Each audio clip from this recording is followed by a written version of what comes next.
Docteur Virginie Serre, bonjour. Monsieur Laurent Le Cerf, bonjour. Bonjour. Vous êtes vétérinaire comportementaliste, vous êtes éducateur canin, coach agility. Vous participez cette année encore aux Journées nationales de la conduite accompagnée du chien. On est en 2022 au manoir de Caen. Vous avez choisi de nous parler d'un sujet qui est le retour sur une formation non CAC, c'est-à-dire non conduite accompagnée du chien, avec une expérience personnelle. Pourriez-vous nous parler de cette formation non CAC, monsieur Le Cerf? Alors sur la partie non CAC, je suis coach d'agility, vous l'avez dit. Et ce que je souhaiterais, c'est justement que cette agility puisse devenir CAC. Et en fait, l'agility, effectivement, c'est une compétition. La conduite accompagnée n'est pas trop dans ce moule compétitif, et il serait pourtant intéressant que et notre moule compétiteur et notre moule conduite accompagnée se retrouvent, parce qu'il y a des points tout à fait communs et tout à fait intéressants à travailler et pour l'un et pour l'autre. Vous nous avez parlé un peu en aparté de la relation qu'il y a entre coopération et compétition pour un chien. Pouvez-vous développer, s'il vous plaît? Sans coopération, vous ne pouvez pas avoir de compétition. Sur un terrain d'agility, votre chien il est libre. Et si vous n'avez pas un minimum de coopération avec lui, vous avez toutes les chances que votre chien il sorte du terrain. Et ça, c'est tout ce que veut pas un compétiteur. Donc il a besoin absolument de travailler sur la coopération de son chien et non pas sur l'obéissance. L'obéissance, c'est dramatique. Alors, docteur Virginie Serre, précisément, quel regard portez-vous sur ce lien entre un éducateur canin que vous êtes et un chien dans l'agility? On entend un chien derrière. Quel est le regard portez-vous sur un chien coaché en agility et votre pratique d'éducatrice canin? Alors le regard, je pense qu'on a exactement le même regard tous les deux déjà sur le chien. Et je pense que le regard que j'ai sur le chien, c'est essayer de repérer ce que le chien est capable de faire, a envie de faire, les besoins du chien, et ça avant tout, parce qu'en fait tant qu'on n'aura pas respecté au moins tous ces besoins du chien, on n'arrivera jamais à établir la coopération qu'on veut avoir avec, quoi. Donc tous les deux, effectivement, on a ce même regard sur vraiment la compréhension, essayer de voir effectivement ce que le chien attend de nous et ce qu'on attend du chien. Enfin, essayer de... Voilà, il faut vraiment apprendre à communiquer avec le chien, nous apprendre à comprendre le chien et que le chien apprenne à nous comprendre, et ça c'est dans les deux sens en fait. Et donc ça, c'est toute la CAC qui nous apprend ça, avec une bonne logique d'apprentissage et de communication avec le chien, quoi.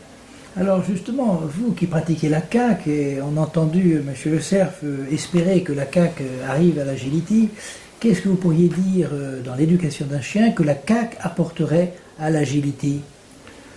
En fait, je pense que avant de faire de l'agility, je pense qu'il faut au préalable faire la CAC pour que le chien en fait apprenne à nous écouter, apprenne à avoir confiance en nous, et ensuite, si vraiment le chien a apprivoisé et le propriétaire du chien a apprivoisé cette méthode, et cette méthode dans cette notion de mérite que nous apporte la CAC, après le chien, une fois qu'il a compris de ça, on fait ce qu'on veut avec en agility, quoi. Alors, monsieur Le Cerf, vous proposez une formation non CAC, si on a bien compris. Quelle est-elle? Pouvez-vous nous en parler? On vient d'en parler, c'est l'agility. L'agility n'est pas du tout CAC. Et qu'est-ce que l'agility? Ça revient à vous poser comme question. L'agility, c'est une discipline où le chien et le maître vont évoluer ensemble sur un parcours d'obstacles, voilà, dans le temps le plus rapide. Donc, bien entendu que on n'a pas besoin de ça pour faire un chien de famille. C'est clairement important de dire que certes, nos chiens d'agility peuvent vivre en famille, mais ce ne sont pas des chiens de famille, ce sont des chiens de sport. Et ça, c'est une grosse différence entre la CAC et les compétiteurs Agility. C'est très intéressant, c'est l'objet de votre interview. Et en quoi donc l'éducation d'un chien avec la CAC permet-elle des résultats et en quoi l'agility, l'éducation d'un chien de sport, permet-elle des résultats? C'est quoi vos points communs, vos différences éventuellement?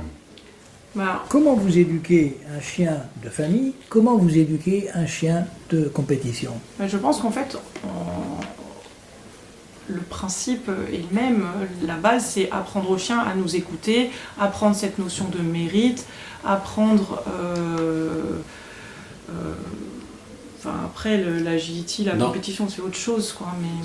Si je peux me permettre, dans la CAC, on va travailler sur la stabilité du chien. Et la première des choses dont on a besoin pour faire une compétition, c'est que le chien soit stable. Ensuite, la CAC permet de développer l'intelligence et la cognition du chien.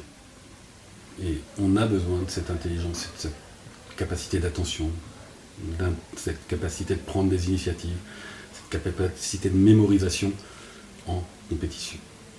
Voilà les points communs entre la conduite accompagnée et l'agility. Vous résumez très bien, Monsieur Le Cerf. Donc vous auriez plus de points communs que de différences dans vos deux approches.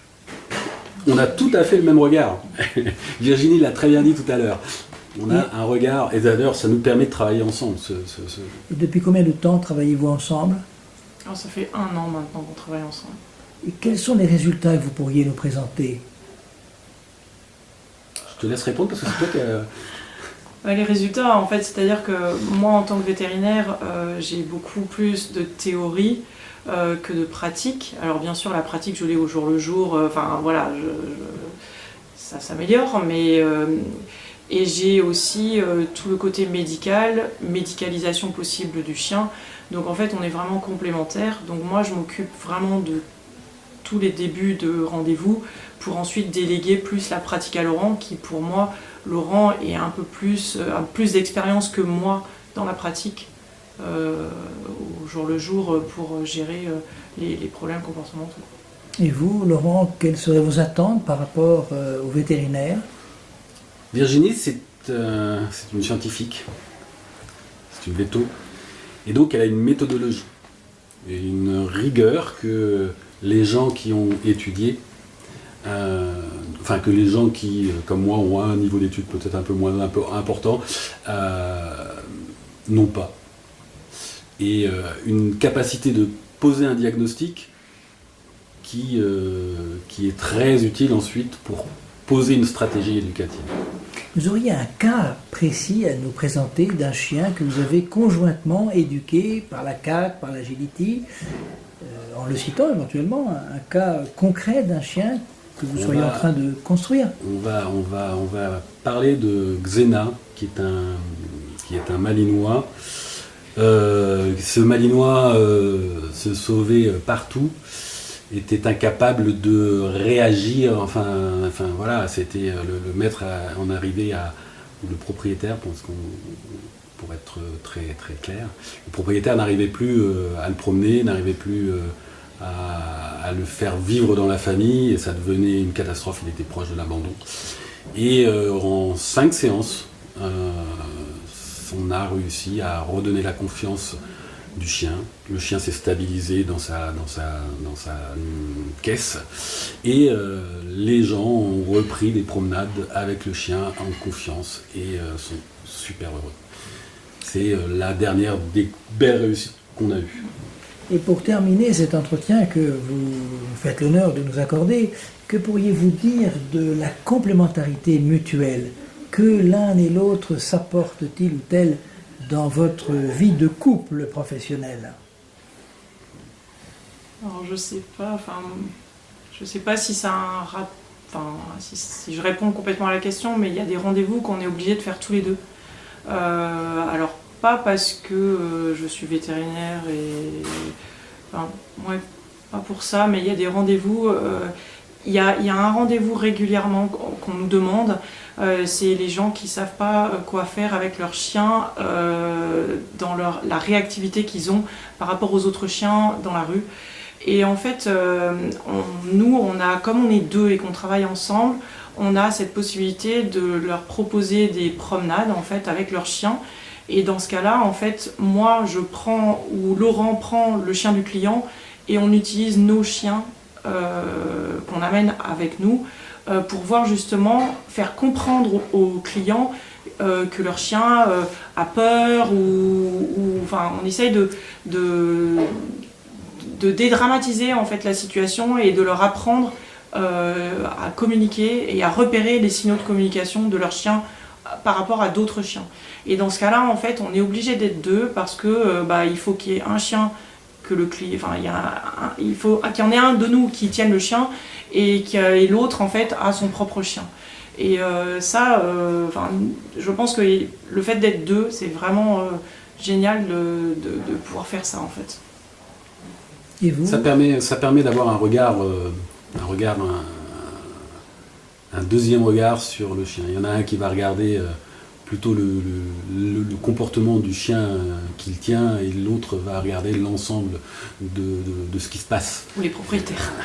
À la place des propriétaires. Pour terminer, que pourriez-vous dire justement de ce travail en binôme, en synthèse, de votre travail en binôme ? Moi, je trouve qu'il est très enrichissant. Enfin, moi, je ne faisais pas du tout la même chose quand j'étais toute seule et je pense que c'était pareil. Ah oui, c'est un tel enrichissement pour l'un, enfin pour l'un moi en comme tout l'autre. cas. Moi, j'apprends énormément de Laurent. Et ça, c'est très très important. Docteur Virginie Cerf, Monsieur Laurent Le Cerf, je vous remercie. Merci Merci. beaucoup.